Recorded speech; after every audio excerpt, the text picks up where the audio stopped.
आपने कैसे एक्सप्लोर किया कि वो डायरेक्शन में जाना है? क्योंकि ना मुझे स्टार्टिंग से ही स्टोरी टेलिंग में बहुत ज़्यादा इंटरेस्ट था। एक बंदे के पास DSLR रहता था, वो बंदा निकलता था, उसके पीछे 10 लोग निकलते थे। सरकारी दूल्हा सॉन्ग जो आपने डायरेक्ट किया और ऑलमोस्ट 2.4 करोड़ लोगों ने उसका वीडियो को देखा। उनका फ़ोन आया भोजपुरी एडिसल कंपनी से कि सतीश के साथ करना, सतीश रे के साथ। मैं बोला डन। अब उस टाइम भाई मैं इंस्टाग्राम पे बहुत लोग को मैसेज किया कि भाई एडिट करना है एडिट, तो किसी ने रिप्लाई नहीं दिया। तो मैं बोला चलो भाई खुद ही कर। कहीं कहीं मेरा दिमाग नहीं काम करता ना, तो मैं एडिटर वाला दिमाग लगाता। अच्छा ये सीन हम लोग ऐसा ले रहे हैं, हाँ तो इसको इतना कट करना, बस इतना ही लेते। कुछ दिन पहले ही एक सॉन्ग रिलीज हुई है सतीश रे और अक्षरा सिंह की। जो स्टोरी बोर्डिंग किए थे वो लेके चले गए लखनऊ 3 दिन पहले ही।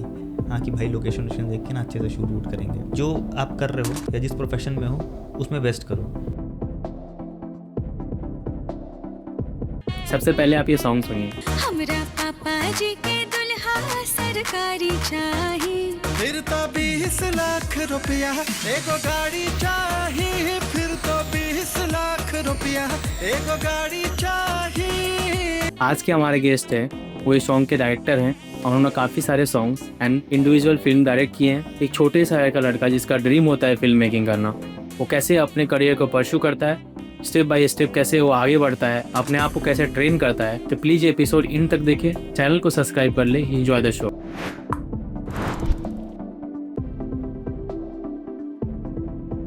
हम स्टार्ट करेंगे स्टार्ट से। आपकी डायरेक्टर की जर्नी कैसी रही? भाई डायरेक्टर की जर्नी मेनली मेरी एज अ फोटोग्राफर स्टार्ट हुई थी। क्योंकि ना मुझे स्टार्टिंग से ही स्टोरी टेलिंग में बहुत ज़्यादा इंटरेस्ट था। स्टोरी टेलिंग जैसे आप बोलो, अगर मैं फ़ोटोग्राफी भी करता था तो एक मतलब ना मुझे ऐसा कमर्शियल फ़ोटोग्राफी में ज़्यादा इंटरेस्ट नहीं था। जैसे फैशन शूट हो गया, प्रोडक्ट शूट हो गया या फूड फोटोग्राफी हो गया। मुझे जो स्टोरी टेलिंग की फ़ोटोग्राफी होती है ना, जिसमें एक फ्रेम में आप कोई स्टोरी बोल रहे हो, तो वैसी फ़ोटोग्राफी मुझे ज़्यादा इंटरेस्ट था। अच्छा। बट ये नहीं पता था कि डायरेक्शन क्या होता है या मतलब डायरेक्टर क्या होता है। ये चीज़ें मुझे मतलब बिल्कुल इसका नॉलेज नहीं था।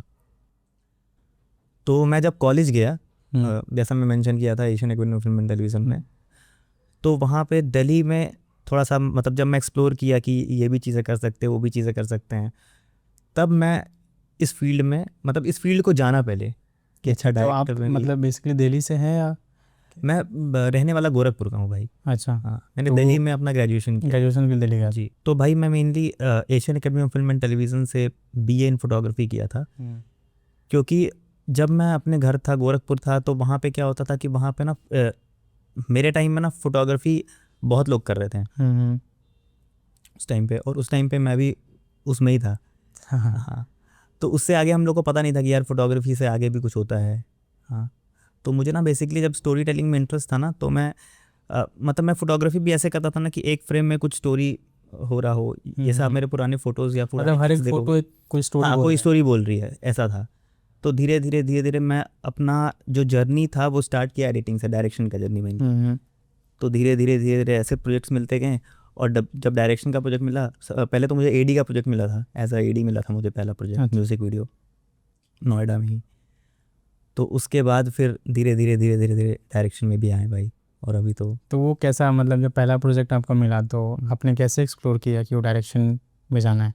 भाई पहला प्रोजेक्ट जब मिला था मुझे एज अ असिस्टेंट डायरेक्टर, तो मतलब मुझे अभी भी याद है भाई। आपने मेरी बस ट्राई किया था कहीं पे या नहीं, बाई चांस ट्राई नहीं मिल किया गया? था, ऐसा ट्राई नहीं किया था। डायरेक्शन ऐसे किया भाई कि लॉकडाउन का पीरियड चल रहा था 2020, जैसा पता ही है। तो उस टाइम मतलब मेरे एक भाई हैं हर्ष भैया, तो उनका म्यूज़िक वीडियो था, तो हम लोग बोले कि शूट करते हैं इसको किसी भी तरह। अच्छा। और उस टाइम क्या था ना भाई, मुझे बिल्कुल भी डायरेक्शन का नॉलेज नहीं था। फोटोग्राफी में मुझे नॉलेज था अच्छा खासा, क्योंकि मैं सेकेंड ईयर में था भाई कॉलेज का, और पहले से भी मैं कर रहा था, तो फोटोग्राफी में मुझे अच्छा नॉलेज था। डायरेक्शन का मुझे कुछ नॉलेज नहीं था। तो मैं अपने एक फ्रेंड को बुलाया अपने घर पे लॉकडाउन में ही, और मैं बोला भाई एक गाना शूट करना है। हाँ ठीक है। तो हम लोग ने प्लान किया लखनऊ में शूट करने का। तो उसमें काफ़ी अच्छा खासा बजट भी लग रहा था, मतलब अपना ही बजट लग रहा था। लेकिन आप ऐसा सोचो ना कि कुछ भी नॉलेज नहीं था डायरेक्शन का, बस ये था कि भाई शूट करना है कुछ भी करके। बस मुझे ये आता था कि ये वाला बटन दबाओ तो रिकॉर्डिंग होता है, और ये वाला बटन दबाओ तो कट होता है। अच्छा। हाँ बस ये आता था। बाकी जितने भी टेक्निकल वर्ड्स हैं कुछ भी नहीं पता था मुझे। बस शटर स्पीड, एपर्चर, ISO जो फोटोग्राफी में यूज़ होता है, यही 3 चीज़ पता था मुझे। अब जो मेरा फ्रेंड था वो भी मेरा इतना अच्छा फ्रेंड था कि वो भी बोला ठीक है भाई आ जाते करते हैं भाई साथ में। हाँ अब वो ना भाई उसी टाइम पे कैमरा वैमरा खरीद लिया अपना। उस टाइम पे सबसे लेटेस्ट कैमरा आया था सोनी A7 III। अच्छा। हाँ, तुरंत उसने गया वो कैमरा खरीदा, गिम्बल खरीदा। हाँ, मुझे फ़ोन किया कि भाई मैं कैमरा और गिम्बल खरीद लिया हूँ। मैं बोला ठीक है भाई आ जा, करते हैं शूट अब। ठीक है। अब तो अपने पास कैमरा भी हो गया, गिम्बल भी हो गया भाई। हाँ, अब तो मतलब एक टी सीरीज़ लेवल का गाना शूट होगा। हाँ, अब एक टी सीरीज़ लेवल का गाना शूट हो गया ऐसा। उसके बाद भाई वो आया घर पे। हाँ, मेरे घर पे रुका 3-4 दिन। तो हमने ना पहले तो यूट्यूब ही था भाई उस टाइम पे सहारा। तो यूट्यूब पे हमने देखा कि how to shoot a music video. हाँ, तो फिर उससे ना धीरे धीरे करते करते करते हम लोग ऐसा मतलब फिल्म मेकिंग वाले जोन में आ गया। जोन में नहीं, फिल्म मेकिंग वाले चैनल में आ गए यूट्यूब पे। तो फिर पता चला अच्छा स्टोरी बोर्डिंग करनी पड़ती है भाई, ऐसा है। तो फिर मैं बोला हाँ अच्छा ठीक है चलो कर लेंगे, ये भी स्टोरी बोर्डिंग भी कर लेंगे। तो मैं और वो बैठे और हमने ना स्टोरी बोर्डिंग किया, पूरा किया, मतलब सब गलती किया था। हाँ, और उसके बाद हम जो स्टोरी बोर्डिंग किए थे वो लेके चले गए लखनऊ 3 दिन पहले ही। हाँ, कि भाई लोकेशन वोकेशन देख के ना अच्छे से शूट वूट करेंगे। अब वहाँ पे जब हम लोग शूट करने गए तो भाई अब हम लोग की क्रू अच्छी खासी थी भाई, क्योंकि पैसे वैसे भी अच्छे खर्च हुए थे। हाँ, और हम लोग के अगर टेक्निकल फील्ड में देखो तो कुछ लाइट वाइट नहीं था भाई, एक कैमरा और गिम्बल। हाँ, और वो भी 2 ऐसे लोग हाँ जिनको प्रोफेशनल है। हाँ अनप्रोफेशनल है। फिर भी वो पूरा प्रोफेशनल बिहेव करके शूट वूट किया, किसी तरह ऐसे वैसे करके निकाला। उसके बाद फंस गया मामला। उस टाइम भाई मुझे एडिटिंग नहीं आती थी बिल्कुल, मतलब एडिटिंग का नॉलेज ही नहीं था भाई, कैसे एडिट होता है क्या होता है। हाँ, फोटोशॉप आता था मुझे, करना तो सब खुद से ही था। करना खुद से नहीं था उस टाइम पे। कुछ लोग थे हाँ जिन्होंने बोला था कि भाई कर देंगे, लेकिन वो होता ना भाई जब पैसा नहीं रहता तो फिर सब भी छेड़ जाते हैं। तो वहाँ पे ना पैसे सारे खर्च हो गए थे लखनऊ सही बात। शूट पे। तो अब हम लोग ना भाई प्रोजेक्ट लेके आए हैं अपना कि चलो अब इसका कुछ करते हैं, एडिट वेडिट का करते हैं, कलर ग्रेडिंग वेडिंग करते हैं कुछ। अब उसके बाद भाई जो हम लोग आए गोरखपुर, उस वक्त डिले हो गया प्रोजेक्ट। हम लोग तो खुश थे भाई कि चलो एक गाना अब शूट हो गया, ये वो एडिट का देखा जाएगा बाद में। अब उस टाइम भाई मैं इंस्टाग्राम पे बहुत लोगों को मैसेज किया कि भाई एडिट करना है ये वो, तो किसी ने रिप्लाई नहीं दिया। तो मैं बोला चलो भाई खुद ही करते हैं एडिट, ठीक है। तो खुद ही खोला प्रीमियर प्रो, और उस टाइम ना गुस्से में खोला भाई। हाँ, और क्या किया ना, जैसा जैसा मैं सोचा था ना, स्टोरी जैसा जैसा लिखा था ना, बस वो क्लिप्स जो मुझे अच्छा लग रहा था ना एज अ डायरेक्टर, वो क्लिप्स लगाता गया बिना म्यूज़िक के लगाता गया, बिना म्यूज़िक के। अब मैं लगाता गया तो क्या हुआ ना भाई, जो म्यूज़िक था 2 मिनट का, और मेरी वीडियो बन गई थी 2.5 मिनट की। अच्छा, एक्स्ट्रा फुटेजेस थे उसमें, एक्स्ट्रा फुटेजेस ही लगा दिया था मैं। हाँ, उसके बाद मैं सोचा यार अब 2.5 मिनट की ये वीडियो बन गई है तो मुझे लग रहा है ऑडियो बढ़ाना पड़ेगा। हाँ, तो क्या हुआ भाई, ऑडियो तुरंत कंपोज किया हर्ष भैया ने, तुरंत ऑडियो बढ़ाया। अच्छा। हाँ, ऑडियो को 2.5 मिनट किया गया। अब क्या हुआ ना भाई, जब एडिटिंग दिखाया ना हमने बाहर इधर उधर हर जगह, तो सब ने रिजेक्ट कर दिया, क्योंकि उसमें क्या था ना, सारा एडिटिंग ऑफ बीट था, क्योंकि म्यूज़िक से मैं सिंग करके किया ही नहीं था। तो सारा ऑफ बीट चल रहा था। वो हम लोग गाना अप्रोच करने वाले थे जी म्यूज़िक को। अब क्या हुआ भाई कि जब मैं दिल्ली आया तब मुझे पता चला भाई इसको री एडिट करना पड़ेगा यार, ऐसा है ये दिक्कत हो जाएगा वरना। अब जब इधर आया मैं दिल्ली, वहाँ पे भाई कोइंसिडेंटली मुझे एक बंदा मिला। हाँ, उन्होंने ये मतलब करके दिया था एडिट। अच्छा, और वो भी मतलब फ्री ऑफ कॉस्ट दिया था उन्होंने। उसके बाद वो सॉन्ग कंप्लीट हुआ? हाँ, उसके बाद वो सॉन्ग कंप्लीट हुआ भाई। तो वो कहीं रिलीज़ हुआ फिर उसके बाद? नहीं, वो रिलीज़ नहीं हुआ भाई। उसमें थोड़ा सा जिसने पैसा लगाया था ना उसके थोड़ा सा चीज़ें ख़राब हो गई थी, तो उस वजह से थोड़ा सा ये सब प्रॉब्लम हो गया था। ओके। फर्स्ट टाइम आपकी बॉम्बे की जर्नी कैसी रही? जब आप फर्स्ट टाइम मुंबई आए तो कैसा एक्सपीरियंस रहा आपका? भाई मेरा फर्स्ट टाइम जब मैं बॉम्बे आया था तो मेरा एक्सपीरियंस मतलब अच्छा ही रहा था, क्योंकि मेरा देखो वैसा स्ट्रगल नहीं था भाई, क्योंकि मेरे घर से ना बहुत सपोर्टिव हैं सब लोग। अच्छा। मेरे पापा मम्मी चाचू सब लोग बहुत सपोर्टिव हैं। तो मेरा ना वही मतलब जैसा लोग बोलते हैं ना कि चौल में रहा या कुछ रहा, मतलब मेरा ऐसा कुछ नहीं था भाई कि मैं स्ट्रगल किया, मैं अच्छी जगह रहा था। हाँ, ये अलग बात है कि अभी और अच्छी जगह रह रहा हूँ भाई। लेकिन जो प्रॉपर मतलब देखो रिस्पेक्ट है सबकी जो स्ट्रगल करता है भाई, मैं उनकी भी रिस्पेक्ट करता हूँ बहुत, कि लोग बॉम्बे आते हैं वैसे स्ट्रगल करते हैं अपना मतलब चीज़ें फेस करते हैं, लेकिन वो वाला स्ट्रगल मैं नहीं किया भाई। और ये सब उस वजह से कि मेरे घर वाले बहुत सपोर्टिव हैं, पापा मम्मी अभी भी सपोर्ट करते हैं, अभी भी मतलब ऐसा होता है ना, अभी कुछ ऐसा गड़बड़ होता है तो एक दिमाग में रहता है कि यार चलो पापा हैं, घर वाले हैं। हाँ घर वाले हैं, तो वो चीज़ें हैं। जब मैं सीख रहा था उसके बाद अब मेरा ये हो गया कि भाई जब जो मैं प्रोजेक्ट करूँगा ना एज अ डायरेक्टर तो मैं ही एडिट करूँगा। तो मैं प्रोजेक्ट्स भी ऐसे करता हूँ ना, या तो डायरेक्शन अभी तक ऐसा ही कर रहे हैं? हाँ अभी भी मैं ऐसे करता हूँ ना कि कहीं कहीं मेरा दिमाग नहीं काम करता ना, तो मैं एडिटर वाला दिमाग लगाता हूँ सेट पे। मतलब एडिटर वाला दिमाग ऐसा लगाता हूँ कि अच्छा ये सीन हम लोग ऐसा ले रहे हैं, हाँ तो इसको इतना कट करना, बस इतना ही लेते हैं। टाइम रहता नहीं है भाई यहाँ पे, टाइम का अब देखो, टाइम अगर आपको मिल गया अच्छा खासा, अगर आपको कोई 2 दिन दे दिया और बोला एक म्यूज़िक वीडियो शूट करना, तब 2 दिन में आप आराम से कर सकते हो, एक्स्ट्रा फुटेजेस भी निकाल सकते हो। लेकिन जब टाइम नहीं रहता है तब आपको थोड़ा दिमाग लगाना पड़ता है, तब खेलना पड़ता है, स्मार्टली वर्क करना पड़ता है कि कैसे क्या करें। तो वहाँ पे ना मुझे ऐसा लगता है कि भाई जो एडिटर रहता है ना वो ज़्यादा स्मार्टली वर्क कर सकता है, ऐसे जिनको एडिटिंग का नॉलेज रहता है, क्योंकि उसको पता रहता है कि भाई कितना सीन मुझे लगाना है। जैसे मैं कभी स्क्रिप्ट लिखता हूँ ना म्यूज़िक वीडियो का, तो मेरे दिमाग में रहता है कि भाई इतने से इतना ये कटेगा, इतने से इतना ये कटेगा, इसमें ये सीन रहेगा, इसमें ये क्लोजअप रहेगा। तो कुछ नहीं भाई, बस क्लियर है कि इतना इतना ये रहेगा, उतना ही शॉट लो, बस खत्म। बस एक्सप्रेशंस पे ध्यान देना है, हाँ, और बाकी वो एडिटर वाला दिमाग अपने आप काम करता है। एक शो मैं देख रहा था, इसमें डायरेक्टर राजकुमार ईरानी, उन्होंने कहा था कि एक डायरेक्टर को एडिटिंग का सेंस होना बहुत इंपॉर्टेंट है और एडिटिंग आना बहुत इंपॉर्टेंट है, क्योंकि तो उनको पता होता है कौन शॉट्स कैसे कटेंगे और कैसे लगने वाले हैं। तो ये अच्छी बात बोली कि एडिटिंग का सेंस होना जो बहुत ज़रूरी है।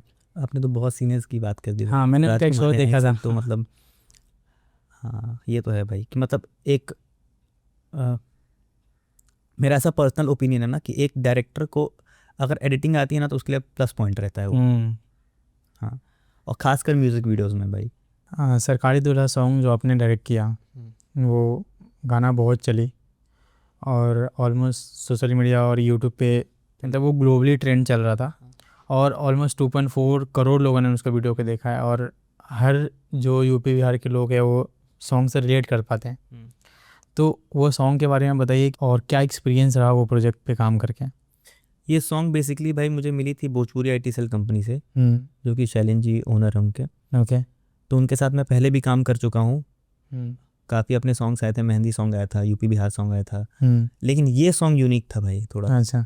ये सॉन्ग जब आया तो मैं सुना ये सॉन्ग, तो देखो सॉन्ग तो अच्छा था, जैसा कि भाई सब जान ही रहे हैं। सॉन्ग अच्छा, सॉन्ग अगर वीडियो को हटा दो आप तो सॉन्ग तो बहुत अच्छा था। मधुकर आनंद जी इसको लिखे भी थे, भोजपुरी के काफ़ी सीनियर और लीजेंड है वो भी, मतलब उन्होंने कंपोज किया था, सॉरी। अच्छा। हाँ, सिंगर भी थे वो। तो सॉन्ग तो काफ़ी अच्छा था, मेरे पास सॉन्ग आया, मैं सुना, और हम लोग का क्या है ना भाई, हम लोग खुद यूपी बिहार के हैं, मतलब खुद ही गोरखपुर से। मैं भी बिहार से हूँ। हाँ, तो हम लोग को भाई ऐसा सॉन्ग मिलता है तो मज़ा आता है, थोड़ा अपनी वाइब आती है, थोड़ा हम लोग कनेक्ट कर पाते हैं। करेक्ट। तो मेरी जब बात हुई कि ये सॉन्ग करना है, तो अब ये हुआ भाई किसके साथ करना है। हाँ, सब लोग ढूंढ ही रहे थे भाई इसके साथ करना, उसके साथ करना। मैं बोला हाँ करना तो है ये सॉन्ग। उसके बाद उनका फ़ोन आया भोजपुरी IT सेल कंपनी से कि सतीश के साथ करना, सतीश रे के साथ। मैं बोला डन, बस ख़त्म बात, नाम पे डन। हाँ, नाम पे डन कि भाई करते हैं अब। उसके बाद सब लोग यहाँ पे टीम आई, सबसे बात हुआ, मतलब जैसा कि प्री प्लान हुआ पूरे शूट का। मेरी उस टाइम पे सतीश वैसे बात नहीं हुई थी।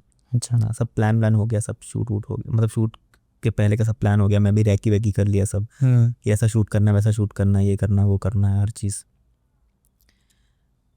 अभी मैं गया वहाँ पे ऑन सेट सीधे, वहाँ पे मैं मिला सतीश भैया से। अच्छा। हाँ, शूट के दिन। अब उससे पहले तो भाई हम लोग वीडियोस वगैरह देखते ही थे उनके। हाँ, उनके कॉमेडी और उनका जो सेंस ऑफ ह्यूमर है जिसके लिए वो फेमस है इतने, पंचायत सब देखा ही था भाई। हाँ, तो मुझे तो उनका मतलब, मैं उस टाइम पे सेट पे गया, पहली बार मिला सतीश भैया से।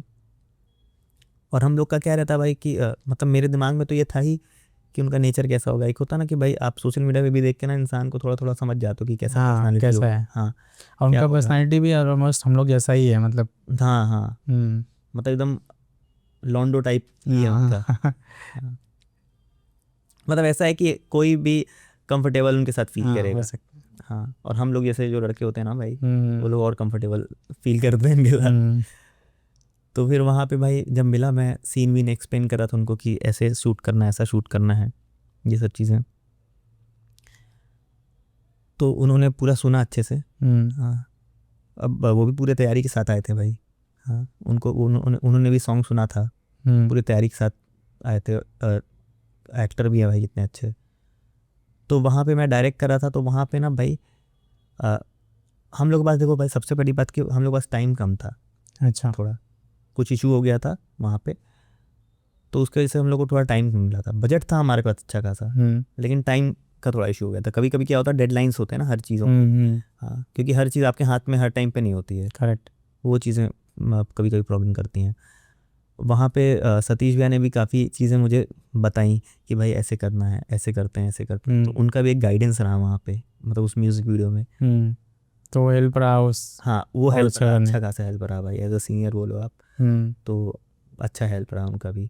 और इस शूट के टाइम पे कुछ ऐसा एक फ़नी मोमेंट जो आप ऐसा उनके साथ ही आपका ऐसा कुछ हुआ रहेगा, वो उसके उसके बारे में अगर कुछ बता पाओ। देखो क्योंकि भाई, होता है ना कि अगर एक लंबे शूट है, 6 घंटे की शूट हो रहा है, तो कुछ फ़नी मोमेंट भी हो सकती है या कोई फ्रस्ट्रेटिंग मोमेंट भी हो सकता है, कुछ भी हो सकता है जो मतलब लगता है कि वो याद रह जाता है ना वो पूरे सॉन्ग में, कि वो उतने 6 घंटे के काम में मुझे ये पार्ट जो है ना बेस्ट था या ख़राब था, जो मुझे याद रह गई। भाई ये देखो ऐसा कुछ है नहीं वहाँ पे फ़नी मूवमेंट बेसिकली मेरे साथ। अब उनका तो नेचर ही ऐसा है कि भाई वो तो एकदम चिल रहते हैं, मतलब काम पे भी चिल रहते हैं, तो ऐसा कुछ नहीं, बेसिकली नहीं, उनके साथ ही नहीं, शूट पे कुछ भी ऐसा। शूट पे वही हाँ। चीज़। तो मेरे साथ तो कभी कुछ ऐसा हुआ नहीं था फ़नी मूवमेंट या कुछ ऐसा इंसिडेंट। हाँ, बट अगर वो शूट सेट पे हैं तो कुछ ना कुछ ऐसा फ़नी इंसिडेंट हुआ होगा, क्योंकि हम लोग का क्या था ना, हम लोग का भाई शूट थोड़ा सा हेक्टिक चल रहा था। अच्छा, ओके, फिर स्टार्टिंग पे आते हैं, जैसे आपने वो मतलब मेंशन किया था कि अपनी एडिटिंग सीखना स्टार्ट किया, और ज़्यादातर आप जो सॉन्ग या जो भी डायरेक्ट करते हो तो आप ट्राई करते हो कि उसका एडिटिंग मैं ही करूँ तो बेटर है। तो आपकी एडिटिंग की जर्नी कैसी रही, वो कैसे स्टार्ट हुआ, उसके बारे में आप। भाई मेरी एडिटिंग की जर्नी बेसिकली स्टार्ट तो हो ही गई थी उस म्यूज़िक वीडियो से, जैसे सीखना चालू किया था आपने उसके बाद। हाँ, सीखना चालू किया था। और मेरा ये था ना कि मेरे ना फ्रेंड्स काफ़ी फ़ोटोग्राफर्स थे, क्योंकि मैं उनके साथ ही पढ़ रहा था कॉलेज में। तो उस टाइम पे ना वेडिंग शूट वगैरह बहुत करते थे, मैं भी करता था। तो उस टाइम पे ना वेडिंग्स वगैरह नोएडा वोएडा में बहुत करते थे। तो उस टाइम बहुत लोग को एडिटिंग नहीं आती थी, फ़ोटोज़ एडिटिंग आती थी बट वीडियो एडिटिंग बहुत लोग को नहीं आती थी, और मैं भी उस टाइम पे सीख रहा था। तो मेरे जो फ्रेंड्स वगैरह थे वो क्या करते थे कि मेरे पास वीडियोज़ लाते थे और मैं एक्सपेरिमेंट करता था उस पर। हाँ, और एक्सपेरिमेंट ऐसा नहीं कि भाई सिर्फ एक्सपेरिमेंट करता था, एक्सपेरिमेंट करके क्लाइंट को दे के पैसे भी दे आता था। अच्छा, और वो भी ऐसे ही थे, मतलब मेरे दोस्त भी ऐसे ही थे। तो मतलब उस पर काम किया और हाँ, उसको। वेडिंग्स से मेरा एडिटिंग का जर्नी स्टार्ट हुआ था भाई।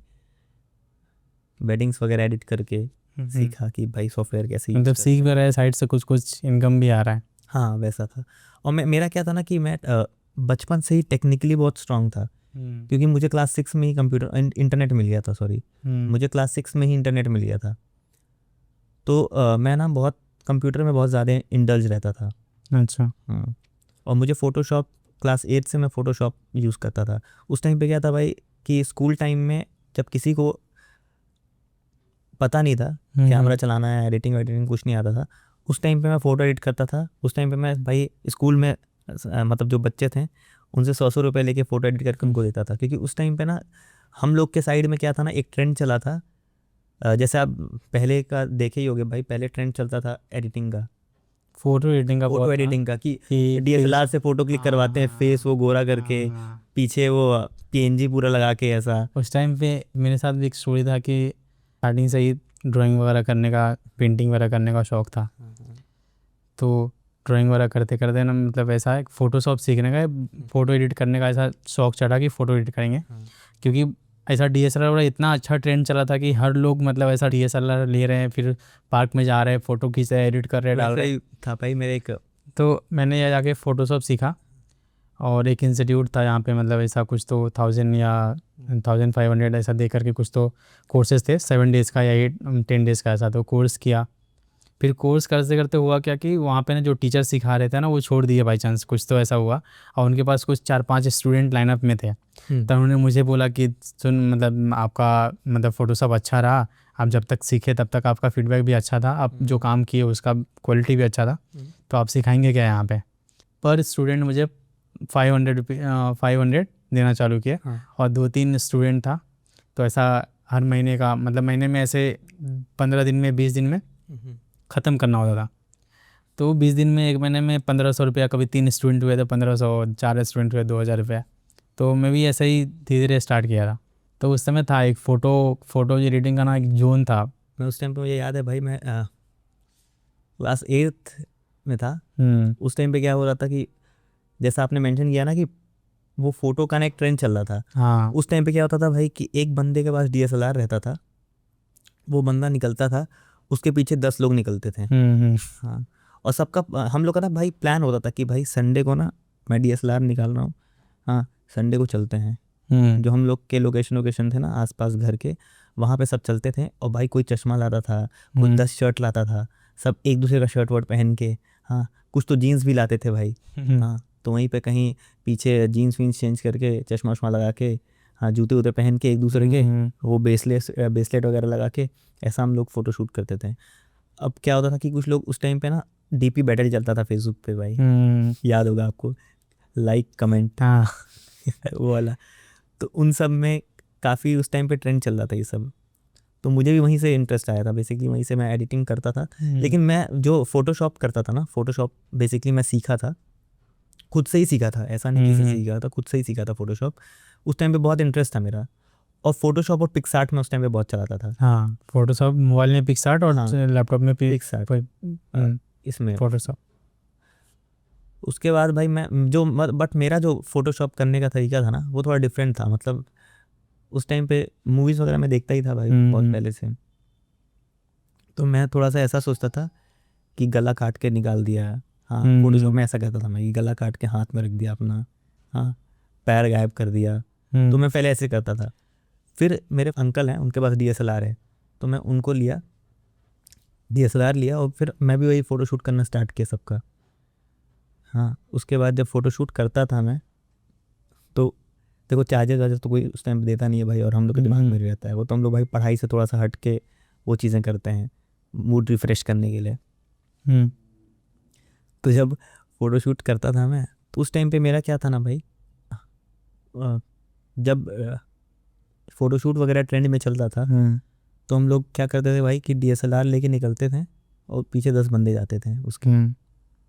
और मेरे एक अंकल के पास भी DSLR था उस टाइम पे, तो मैं भी वो बंदा था जिसके पास DSLR था। अच्छा। तो वो होता एक होता ना भाई कि थोड़ा DSLR जिसके पास था ना उसको लोग हट के देखते थे उसको। हाँ, मतलब ऐसा था कि मतलब आपके पास अगर DSLR है तो आपकी मतलब एक फ्रेंड सर्कल में वैल्यू ही अलग है। हाँ, मतलब ऐसा होता था। वैसा था। मेरे साथ भी वैसा ही था कि मेरे पास DSLR था, तो थोड़ा एक अलग वैल्यू रहती थी, लोग अलग नज़रिए से देखते थे भाई उस टाइम पे। सो अभी हम लोग एडिटिंग की बात कर रहे हैं, तो उससे मुझे याद आया कि अभी कुछ दिन पहले ही एक सॉन्ग रिलीज़ हुई है सतीश रे और अक्षरा सिंह की, तो उसमें भी आपने एडिट किया है। जी भाई। तो उसके बारे में बताइए कि वो एक्सपीरियंस कैसा रहा आपका, और वो भी प्रोजेक्ट कैसे मिला आपको। भाई प्रोजेक्ट तो तो वैसे ही क्योंकि कंपनी दोनों सेम ही है। हाँ दोनों सेम ही कंपनी है, तो दोनों साथ ही में बात हुई थी। बट अक्षरा सिंह वाला जो गाना है, अक्षरा जी वाला गाना जो है, वो मैं डायरेक्ट नहीं किया था, मैं एडिट किया था। बट एडिटिंग की भी अच्छी खासी जर्नी रही थी, काफ़ी लंबा टाइम लगा था एडिट। लंबा टाइम मतलब कि वही भाई 4-5 दिन। अच्छा। उसमें कुछ सतीश भैया का भी अपना भी फीडबैक था, सबका फीडबैक था इनफैक्ट उसमें। तो उन चीज़ों की वजह से काफ़ी अच्छा निकला वो गाना। वो भी अच्छा चल रहा भाई। हाँ, वो भी अच्छा। हाँ, वो भी ट्रेंडिंग में ही चल रहा है अभी गाना। अभी 2 दिन पहले रिलीज़ हुई है। हाँ 3 दिन पहले भी रिलीज़ हुई है, बट वो भी ट्रेंडिंग में चल रहा है अभी। और उसने गाया भी शनि नहीं गाया है उसको। सो आप अपने बचपन के बारे में बताओ, अपने स्कूलिंग और आपकी बचपन कैसी रही है, और आपकी फैमिली का क्या सिचुएशन था उसके बारे में बताओ। बचपन मेरा काफ़ी अच्छा गुजरा भाई, और मेरी जॉइंट फैमिली रही है मेनली। पापा मेरे गवर्नमेंट जॉब में थे, अभी हैं इनफैक्ट। अच्छा, तो ऐसा पहले से फोर्स नहीं आया कि आप भी गवर्नमेंट जॉब में जाओ? नहीं, ऐसा फोर्स कभी आया नहीं। जैसा कि लेकिन मैं मेंशन generally किया कि क्या है? हाँ कि पापा मेरे, हाँ। मम्मी, चाचू सब लोग बहुत सपोर्टिव रहे हैं हम्म। स्टार्टिंग से ही। तो जब एक टाइम पे जब मैं क्लास 10 पास किया था ना, तो मुझे ना उस टाइम पे समझ में नहीं आता क्या करना है क्या करना है।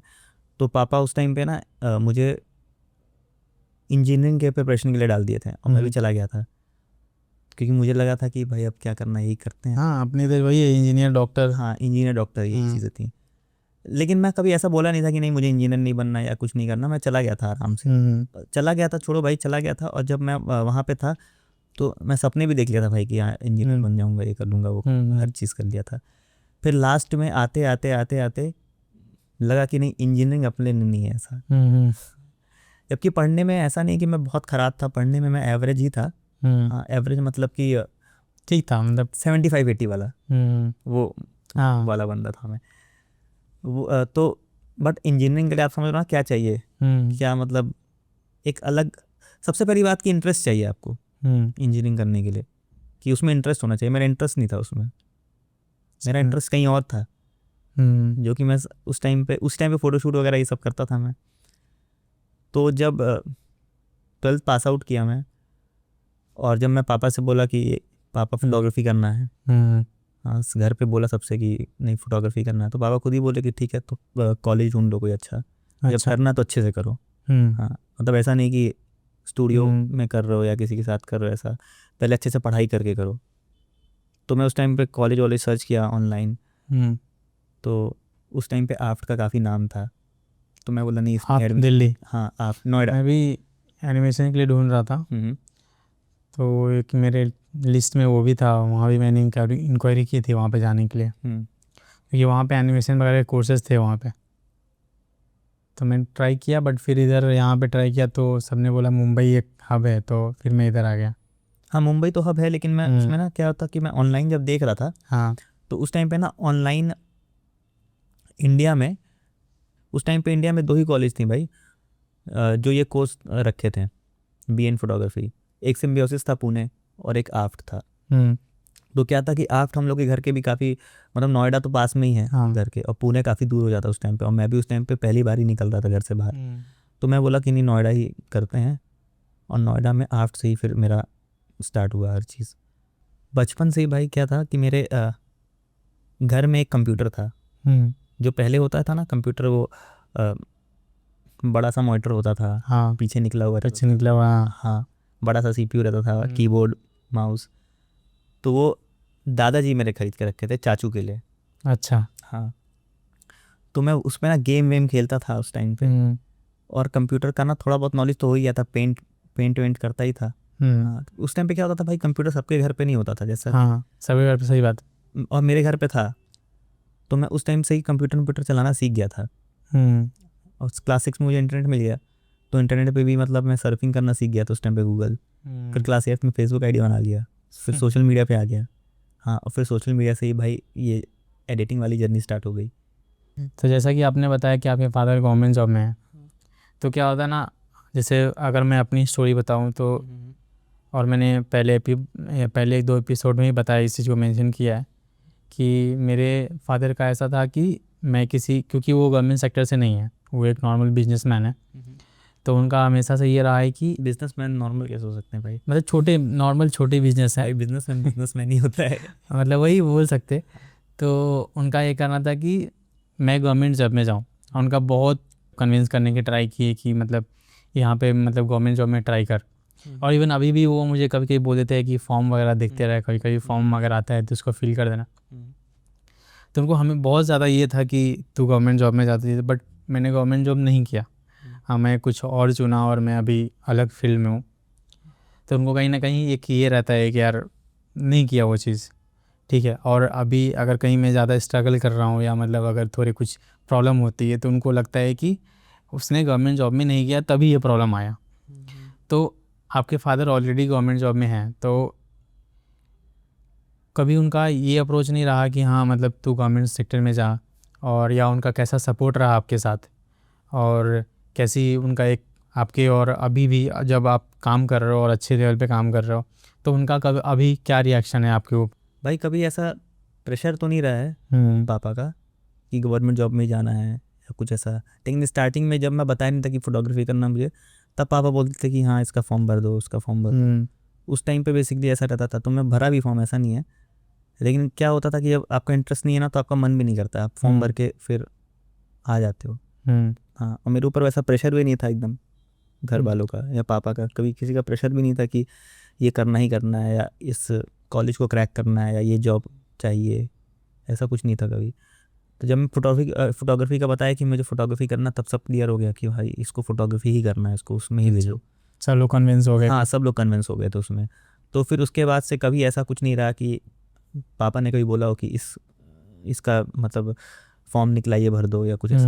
बस ये है कि घर वाले यही बोलते हैं कि जो आप कर रहे हो या जिस प्रोफेशन में हो उसमें बेस्ट करो, क्योंकि अभी ऐसा नहीं है भाई कि मैं भी बहुत बड़ा डायरेक्टर बन गया हूँ। सबका एक मतलब सब सीखते हैं भाई, ऐसा सब सीखते और हैं। अपना क्रिएटिव फील्ड है, तो क्रिएटिव फील्ड वही में कह रहा हूँ, लाइफ क्रिएटिव टाइम फील्ड सीखते में लाइफ टाइम में आप सीखते रहोगे।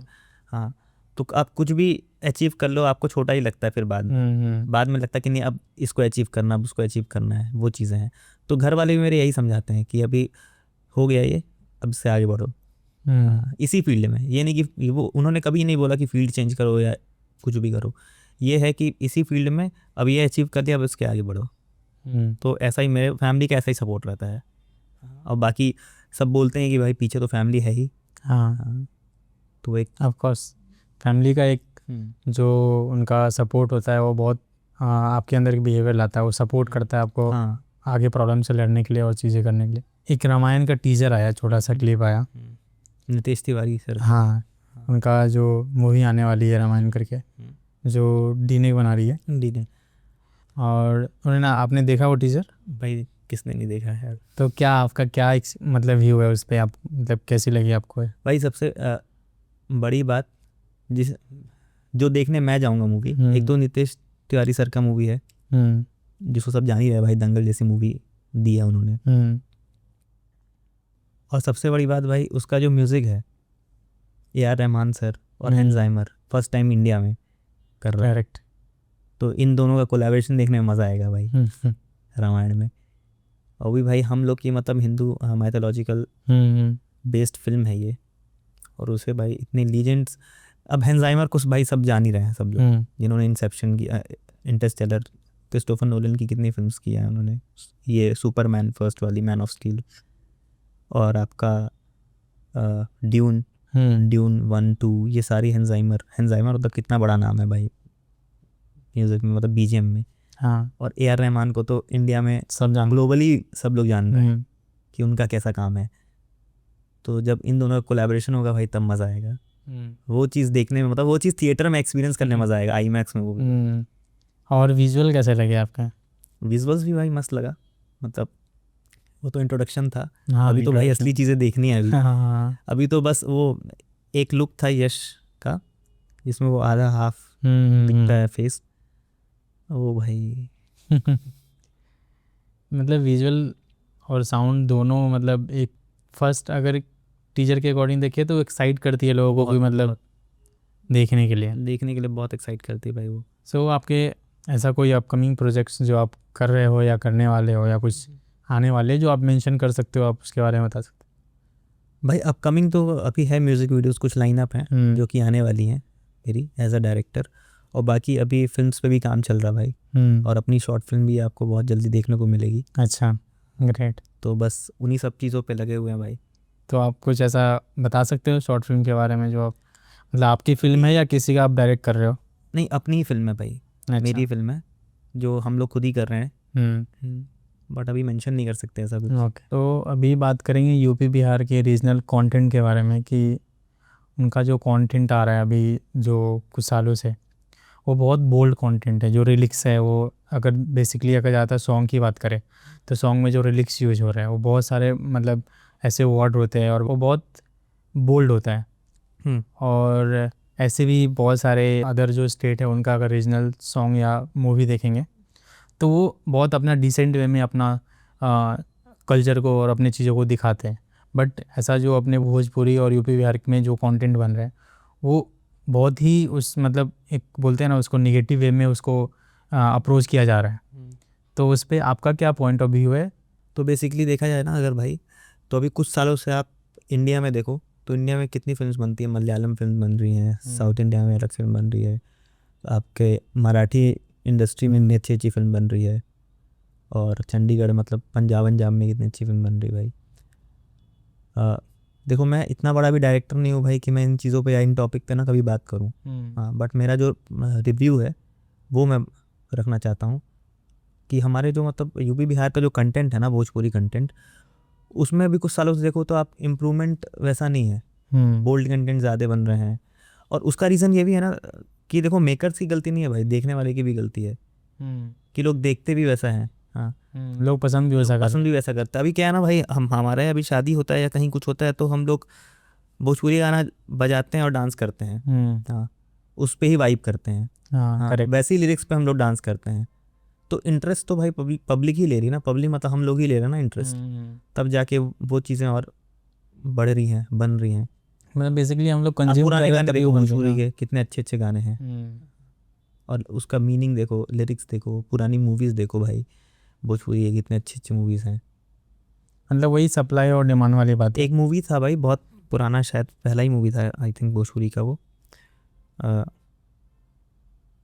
गंगा मैया करके था, वो गंगा मैया तो के ओढ़नी चढ़ाई ऐसा करके था वो मूवी, हाँ, वो देखो भाई, वो मैं देखा था बहुत हाँ, पहले। पुरानी मूवी मैंने भी बहुत सारे कुछ मूवी देखी है जो भोजपुरी है, तो उनका एक ऐसा कंटेंट था कि आप पूरी फैमिली साथ में बैठ के आप वो कंज्यूम कर सकते हो, देख बहुमा सकते हो। चैनल पे भाई सीरियल्स हाँ। इतने अच्छे अच्छे, तो वो पूरी आप देख फैमिली बैठ के देख सकती है उसको। बट अभी ऐसे जो मतलब कंटेंट बन रहे हैं और गाने बन रहे हैं, वो मुझे नहीं लगता कि आप अपने फैमिली के साथ बैठ करके वो देख सकते हो, या फैमिली साथ देखेंगे तो भाई फैमिली वाले हाँ निकाल देंगे तो हम लोग कैसे, वो एक ऑकवर्ड मोमेंट होता है, और हाँ।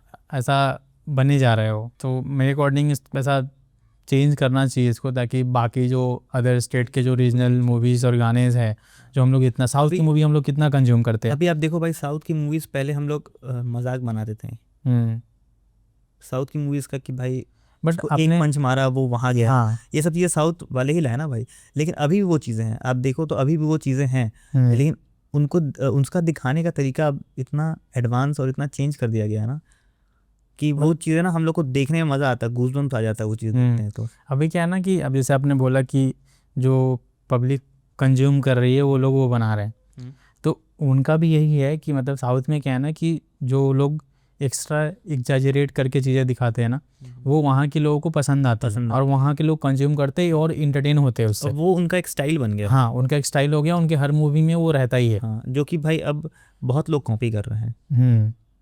तो पहले लोग मजाक उड़ा रहे थे उन चीज़ों का, हाँ, पहले लोग, सही बात है, बट अभी क्या है ना उनका एक अपना ही ट्रेंड बन गया। और लेकिन एक चीज़ आप साउथ में देखोगे ना, उनका कल्चर नहीं भूलते वो लोग, वो फॉलो करके चलते हैं, वो अपने कल्चर को प्रायोरिटी, हाँ, प्रायोरिटी रखते हैं। लो भाई, और कोई भी आप साउथ इंडियन मूवीज़ देख लो, उसमें कितने मंदिर के और अपने कल्चर को ना वो प्रॉपर दिखाते हैं। अभी बात करेंगे कि जैसे आप इस टाइम पे जैसे आप स्ट्रगल कर रहे हैं, अपना काम कर रहे हैं, अपने काम को और इन्हांस कर रहे हैं, और आप अभी भी ग्रो कर रहे हैं, तो जो नीचे हैं, जो अभी स्टूडेंट लेवल पे है या जो इस फील्ड में आना चाहते हैं और वो कहीं ना कहीं भी बैठ के स्ट्रगल कर रहे हैं अपने घर पे या कहीं भी, तो उनके लिए आप क्या एडवाइस देंगे कि कैसे वो अपना एक रास्ता बना सकते हैं या यहाँ तक पहुँच सकते हैं, छोटे छोटे स्टेप ले करके, या कुछ भी आपके अकॉर्डिंग जो सजेशन देना हो आपको? भाई उनके लिए मेरा यही सजेशन रहेगा कि जितना हो सके सिनेमा देखो, अगर फिल्म मेकिंग में आना तो अपने सीनियर्स के वर्क को देखो, जो हमारे सीनियर्स हैं उनको देखो कि वो लोग कैसे काम करते हैं। क्योंकि क्या है ना भाई, उस टाइम पे काम करने में और अभी काम करने में ना बहुत डिफरेंस है। क्योंकि उस टाइम पे जब हमारे सीनियर्स, जो हमारे बड़े डायरेक्टर्स हैं इंडस्ट्री के, वो लोग जब स्टार्ट किए थे, बॉलीवुड का ही आप ले लो, वो लोग जब स्टार्ट किए थे तो रील फॉर्मेट पे शूट होता था उस टाइम पे, रील कैमरा पे। अभी क्या है, अभी पूरा डिजिटल हो गया है। अभी क्या हो गया भाई कि अगर आप हम लोग शूट कर रहे हैं, ये पसंद नहीं आया तो रीटेक करते हैं। हाँ, एक एक सीन के कम से कम 15, 20, 25 टेक अभी ले लेते हैं। तो अभी ना उतना हैक्टिक नहीं रहता है शूट। लेकिन पहले क्या होता था कि पहले रोल्स आते थे, उसमें लिमिटेड फॉर्म रहता था, लिमिटेड रील्स रहते थे उसमें, सॉरी, तो टाइम टेकिंग प्रोसेस ज़्यादा था। हाँ, उसमें मतलब कि एक सीन के 2 टेक लेने तो मतलब 2 ही टेक लेने हैं ऐसा, वरना फिर वो बजट एक्सीड करता था। तो पहले का टाइम ये था, अभी का टाइम डिजिटल है, तो अभी तो आप फ़ोन से भी मतलब फिल्म मेकिंग स्टार्ट कर सकते हो भाई, फ़ोन से भी एक सिनेमा बना सकते हो आप पूरा, क्योंकि कितनी फिल्म है भाई आईफोन पे शूट हुई है, अभी F1 आ रही है। एक चीज़ मैं और ऐड करना चाहूँगा कि कभी जैसे अपना फिल्म इंडस्ट्री जो है बहुत फ्लक्चुएट होते रहता है, मतलब आपको जैसे में कभी काम आपके पास है, कभी काम नहीं है, कभी काम है तो बहुत डेडलाइन है, और उसमें मतलब आपको मतलब बहुत कहते हैं एक्स्ट्रा शिफ्ट काम करना पड़ जाता है, बहुत एक्स्ट्रा आवर काम करना पड़ जाता है। तो कभी आपको ऐसा फ्रस्ट्रेटिंग फील हुआ कि यार ये मतलब क्या चल रहा है, मतलब नहीं, ऐसा फ्रस्ट्रेशन तो नहीं आया भाई कि गलत फील्ड चुना। हाँ, लेकिन ये रहता है कि जब काम नहीं रहता तो थोड़ा सा फ्रस्ट्रेशन तो होता है कि भाई यार कुछ करना है, ये वो। लेकिन मेरा यही मानना भाई, जस्ट एन्जॉय द प्रोसेस बस। अगर काम नहीं है तो फिर अपना कुछ करो, ओके। मेरा ऐसा है। मैं कुछ एडिट वेडिट ऐसे करता रहता हूँ, काम नहीं रहता, मैं जब फ्री बैठता हूँ तो अपना ही कुछ एडिट करता हूँ या अपना ही कुछ शूट करता हूँ। मैं अपने ऐसे गाने भी शूट कर लेता हूँ, तो अपना वैसा ही है भाई, मतलब काम नहीं रुकना चाहिए बस। हाँ, भले पैसे आ रहे हैं वो सेकेंडरी। सो इन करेंगे एंजॉय द प्रोसेस से। हाँ, thank you so much thank you. Podcast में आने के लिए, और बहुत अच्छा लगा आपसे बात करके।